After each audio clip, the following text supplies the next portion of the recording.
Hi guys, another week and another pound or so. We're now into the 15 stone bracket, so 15 stone and 12 pounds.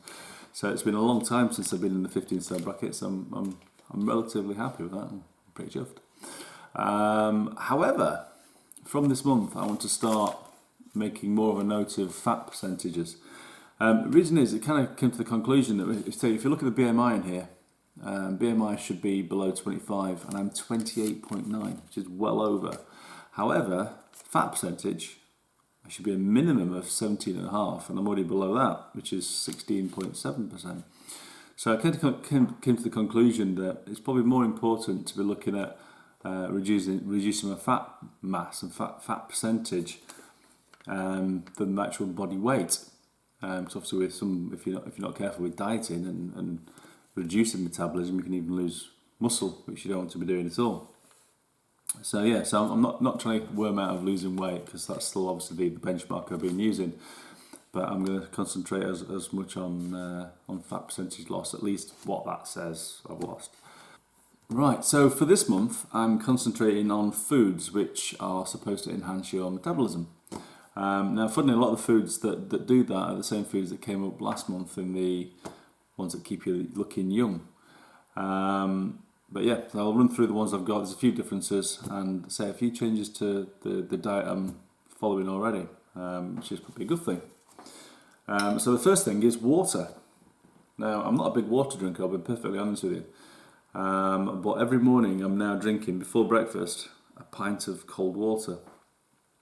Obviously it's good for hydration and energy levels in that sense. Apparently it can actually increase your metabolism for about an hour or so by 10 to 38%, I think it was, which is interesting. And if you have cold water, so your body's got to warm it up, it also helps you burn energy to do that as well. So that's my first little change, and I'm actually doing that every single morning now, well, when I remember, not just on the diet days. So that's my first kind of major change. The next change is, well, it's not really a change, it's kind of the same as last month actually. Protein. So protein, I've got tuna, I've got eggs, and I've been having chicken as well. So they're the three major sources of protein I've been personally having. I've never been a big meat eater. I'm not a steak man at all. I'd be quite happy having eggs and practically a vegetarian, to be honest with you. However, I say I'm having, on my diet days, at the very least, having a portion of protein along with things like the broccoli and the cauliflowers and stuff like that. So protein and bulky fillers that fill you up. Apparently protein can increase metabolism by 15 to 30% or so. I'm not sure how long that lasts for. But also protein helps you feel full, allegedly. So if I have an omelette, I sometimes feel hungrier afterwards. I don't know why, so I'm not sure what that's all about. But yeah, but protein's supposed to make you feel fuller as well. So apparently if you have a protein-rich meal, you tend to eat less, which is interesting. We shall see. The next thing on the list is green tea. You'll have to imagine this is full of green tea, which it is, honestly. It's really full. I've definitely not run out of green tea. So yeah, green tea, which I'm trying to have every morning. I'll be honest, I'm not a fan of green tea. I've been trying to drink it for about a year now, and I kind of take it like Drew.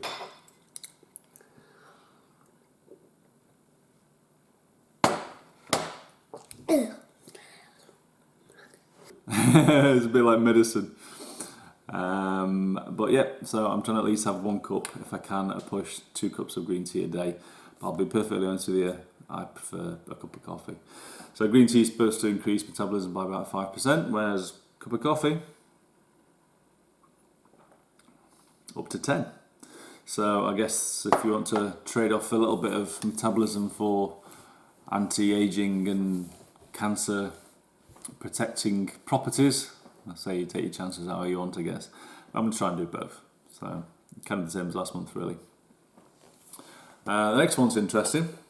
There's a bit of debate online as to whether it actually makes any difference or not. But spicy food.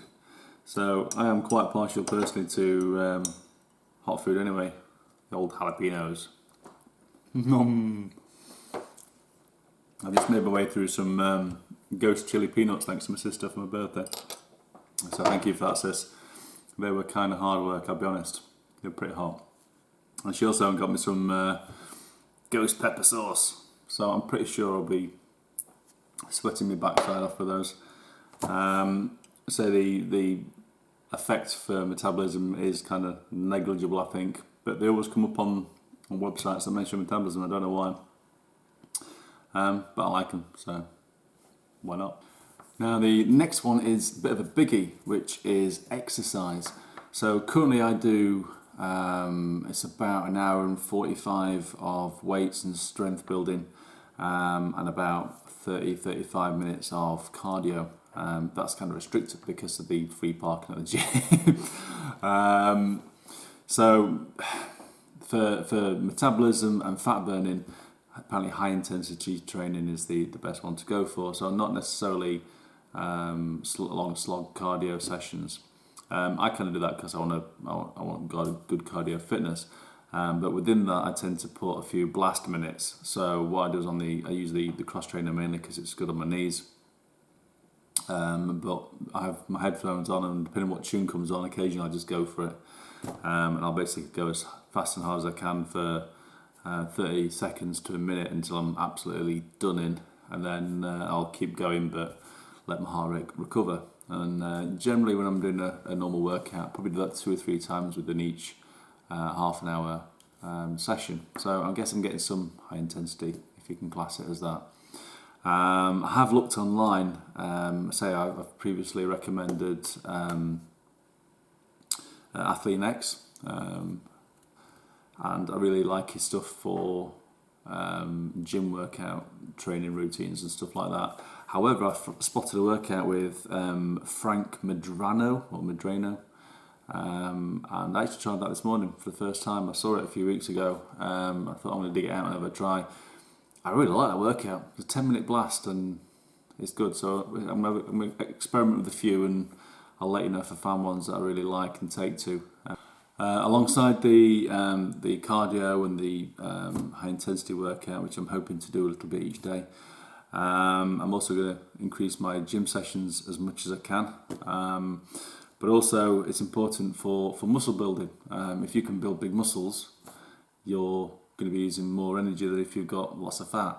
Basically, muscle uses more energy than fat does. So yeah, it's really important to have a diet where you're not actually reducing your muscle mass as well. I don't think the 500 calorie diet I'm doing will do that anyway, because it's only a couple of days a week. But yeah, so I'm still working hard to try and to bulk up a bit. So got to get your ass to the gym, guys. I'm really sorry. But yeah, so I'm going to try and increase all my gym workouts generally, and we'll see how that goes in terms of metabolisms, and it'll do the same. I'll just hurt more in the morning.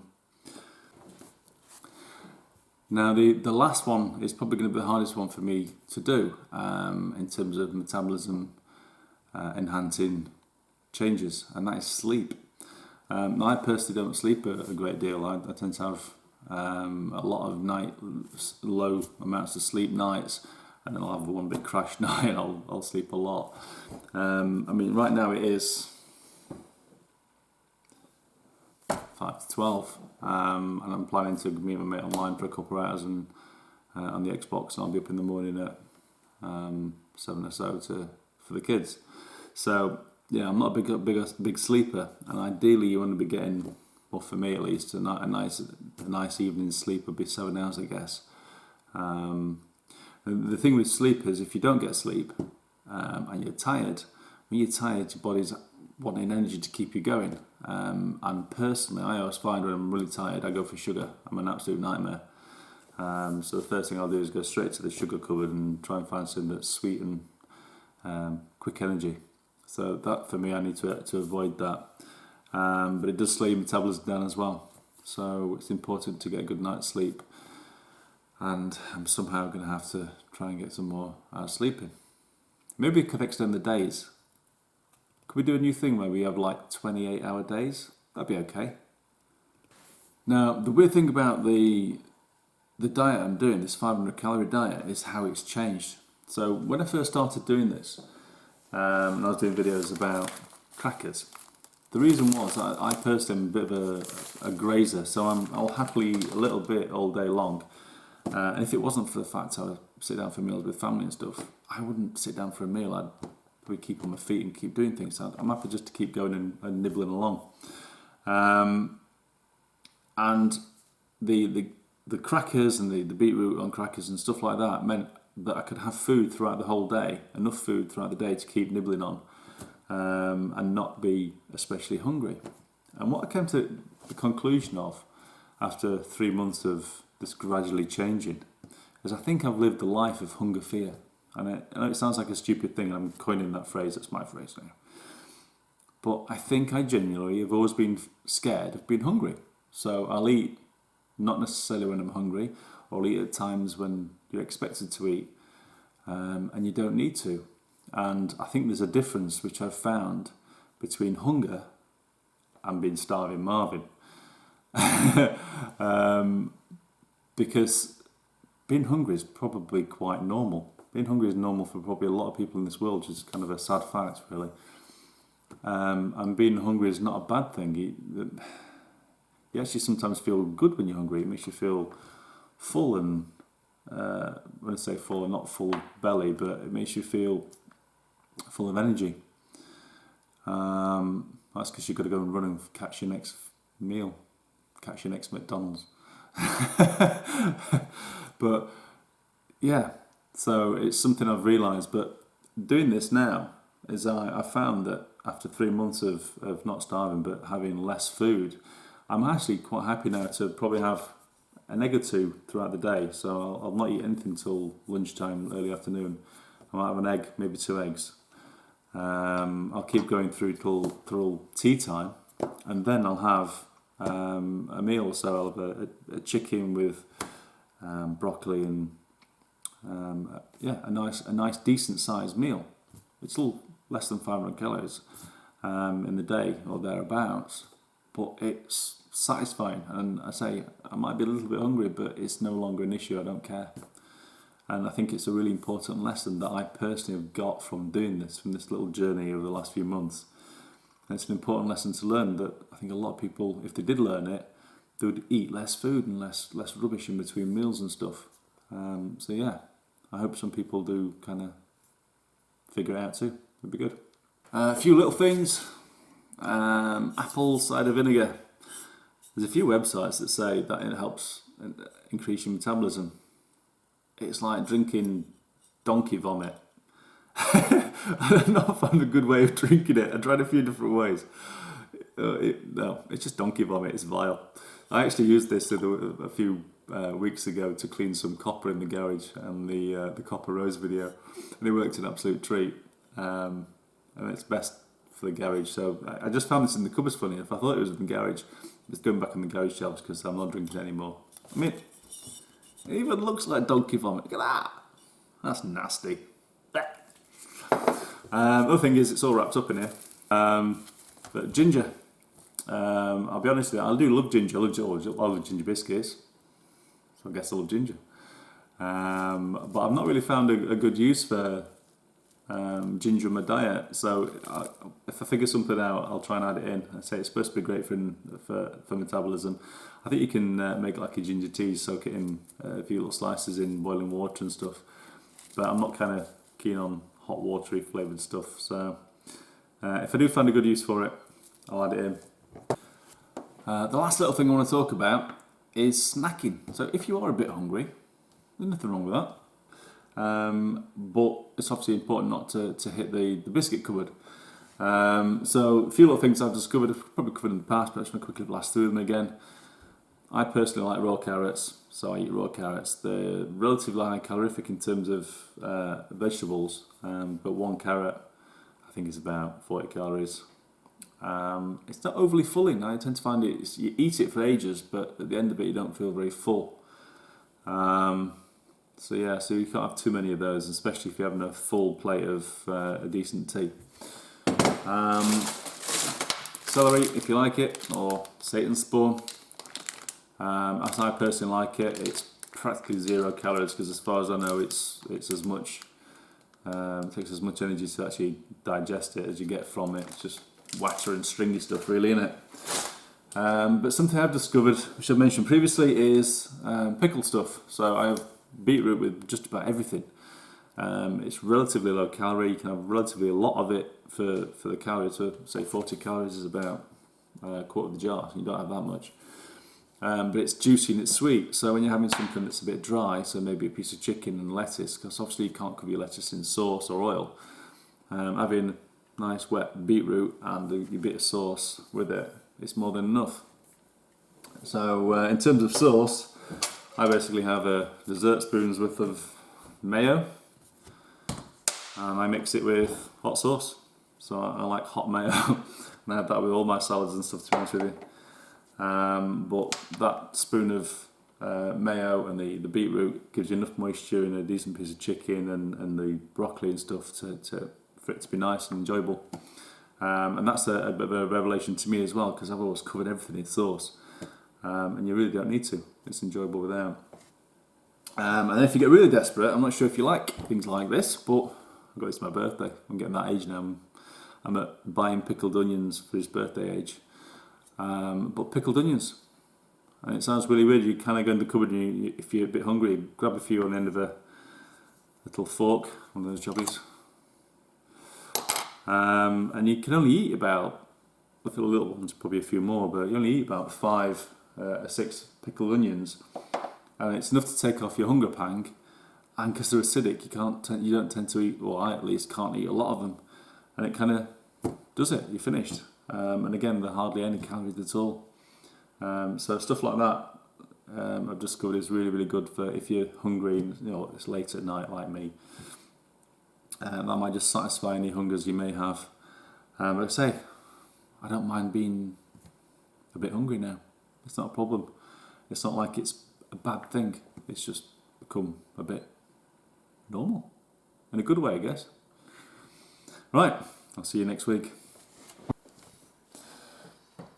So I get some message off my mate, and he says they're closing the gym. So I was like, get down there quick. So I raced down there. I drove. And the gym's full of people, but they won't let me in. Cheers.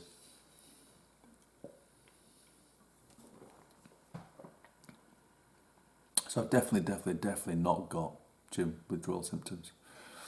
However, I've set up a gym in the bedroom. It's like being a teenage boy again. Yeah, I'll show you that in a minute. Also, we're supposed to be going on holiday next week, so I think that's off. Probably a good thing really, because it wasn't all-you-can-eat hotel. And last time I did that, I came back about twice as big as when I set off. So, cheers again.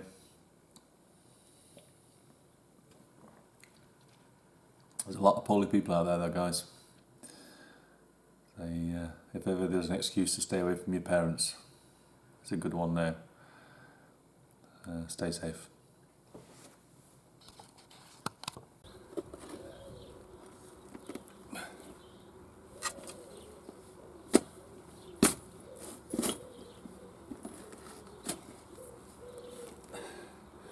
Digging's always a good workout for the core. Arms and upper body and back. Probably should have started by digging up my own garden first though. Sorry Mr. Cook, suggested it was alright. Needs must in these hard times. Welcome to the Myco Dream. It's about 1 metre by 2 metres. Who said camping equipment lose your gains? It's the heaviest weight I could find.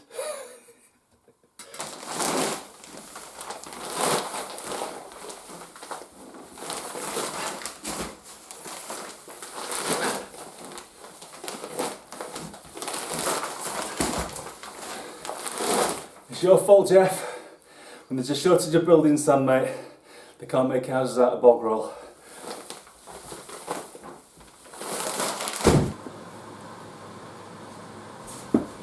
Go. Not with my mop brush that you've already... You've already bent the bloody No! Oh! You're numpty. Jeff Cavalier said it was alright. What? Jeff No, Cavalier said it was alright. you can do this. I can just put the mop head in my nachos.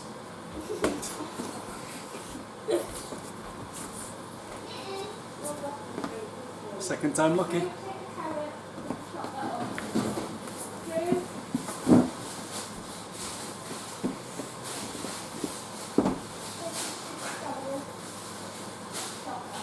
That works quite well actually. Well, when you don't break your wife's mop. Corona lockdown sucks donkey balls, doesn't it? Oh, nightmare. So this is an update for the last 2 weeks of this month. I didn't bother with last week because I've not got access to the gym or to a weights machine to get weighed. So it seemed a bit pointless. So I just kept filming daft things really. In terms of the diet, kind of stuck to it. So the protein thing has gone really well with chicken and broccoli and stuff like that. I did find a use for the ginger root, which was to slice it really thin. I actually mentioned it and pop a couple of slices, really thin slices, into your green tea. The green tea I think is pretty minging generally. It's just medicine. But we put ginger in it. It's actually all right. So it's the first kind of thing I've found to stick in hot water that makes it taste all right. So yeah, quite impressed with that one. And I've also sliced some and chucked it in some lemonade. So I'm hoping it's going to turn into home brewed ginger beer. We shall see. But yeah, so the other thing is the workout. So I've been trying to follow the Frank Medrano workout each morning. It's a 10-minute quick blast basically. I've done that 5 out of 7 times I think each week. I'll link to Frank's video in the description below. And other than that, as you've seen on the daft clips, I've been following bits and pieces from the Athlean videos and just making random crap up. I've set up the mini gym, which you've vaguely seen, the mini gym. Biggest problem with that is having enough weight, because I'm quite a big guy and I don't have heavy weights, and I do use quite a few, so I've had to change things up again and because of that. But yeah, we're getting there. For getting weighed, I've got that. Now, that was my nan's, and it was actually launched out the first floor window into a scrap bin, which is where I fished it out from. It's been sat there for the last 6 months or so. So I'm sure it'll be fully accurate, and if it gives a really low reading, and it's correct, and if it does a bad reading, it must be broken. See you in a bit. Okay, I wouldn't normally do this in shoes, however, and stand up straight. 15 stone 10-ish. So, kind of where I expected it to be honest with you. But at least it didn't say 17, which is good.